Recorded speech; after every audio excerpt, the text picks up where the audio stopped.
Vote দিয়েছে বছরের পর বছর, এখন বলছে আমি বাংলাদেশী। শত শত মানুষ, পুরুষ, মহিলা, শিশু লাইনে দাঁড়িয়ে। উত্তর ২৪ পরগনার বিথারি হাকিমপুর বর্ডার। গন্তব্য বাংলাদেশ। কেন পালাচ্ছে? কারণ পশ্চিমবঙ্গের নতুন বিজেপি সরকার ঘোষণা করেছে অবৈধ অনুপ্রবেশকারীদের চিহ্নিত করো, আটকাও এবং ফেরত পাঠাও। মালদা আর মুর্শিদাবাদে খোলা হয়েছে হোল্ডিং সেন্টার। ৪৮ ঘন্টার মধ্যে অপারেশনাল। ইতিমধ্যে ৩৫০ জনের রেকর্ড তৈরি। এখন আসো আসল কথায়। খুলনার মফুজা খাতুন বলছেন, আমার আধার কার্ড ছিল, ভোটার কার্ড ছিল, বছরের পর বছর ভোট দিয়েছি। এই আধার কার্ড কে বানিয়ে দিল? এই ভোটার কার্ড কোন নেতার ছত্রছায়ায় তৈরি হলো? স্থানীয় পৌরসভা, রাজনৈতিক দলের নেতা? এরা কি জানতো না? অবশ্যই জানতো, কারণ এই মানুষগুলো ছিল ভোট ব্যাংক।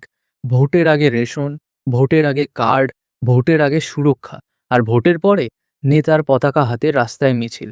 এটা রাজনীতি নয়, এটা রাষ্ট্রদ্রোহিতা। এবার একটু নিজের কথা ভাবো।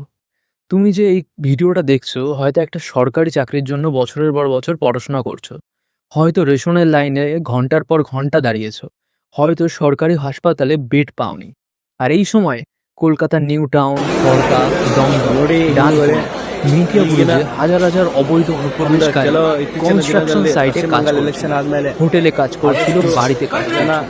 সস্তায় কাজ করতে হলে ঠিকাদার তাদের নিত, আর তোমার মতো যোগ্য ভারতীয় বাড়িতে বসে থাকত। ধীরে ধীরে এভাবেই একটা এলাকার ডেমোগ্রাফি বদলায়, একটা মহল্লা বদলায়, একটা জেলা বদলায়, এবং সবশেষে একটা রাজ্য বদলায়। ইতিহাস পড়লে জানবে এভাবেই একদিন পূর্ববঙ্গ বাংলাদেশ হয়েছিল। মুখ্যমন্ত্রী শুভেন্দু অধিকারী স্পষ্ট বলেছেন, আইন আগে থেকেই ছিল, আগের সরকার ভোটের স্বার্থে চোখ বন্ধ করে রেখেছিল। এটা সত্যি, কারণ বিএসএফকে সরাসরি ক্ষমতা দেওয়া হয়েছে। কোর্টের দীর্ঘ প্রক্রিয়া বাদ দিয়ে সরাসরি ফেরত পাঠানোর ব্যবস্থা।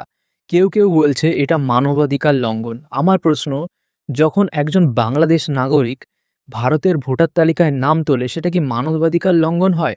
যখন একজন অবৈধ অনুপ্রবেশকারী সরকারি রেশন খায়, সেটা কি আমার তোমার অধিকার লঙ্ঘন নয়?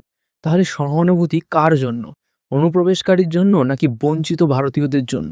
৭ বছর ধরে কলকাতায় হোটেলে কাজ করা মোহাম্মদ আলী শেখ বলেছেন, হোল্ডিং সেন্টারের খবর শুনেই চলে যাওয়ার সিদ্ধান্ত নিলাম। এটাই হওয়া উচিত। কোনো হিংসা নয়, কোনো রক্তপাত নয়, শুধুই আইনের প্রয়োগ, যেটা দশকের পর দশক হয়নি। তোমার কাছে একটাই প্রশ্ন, এই পদক্ষেপ কি সঠিক, নাকি তুমিও মনে করো যে যারা এতদিন থেকেছে, কাজ করেছে, তাদের একটু ভাবার দরকার আছে? কমেন্ট করো, নিজের মতামত জানাও।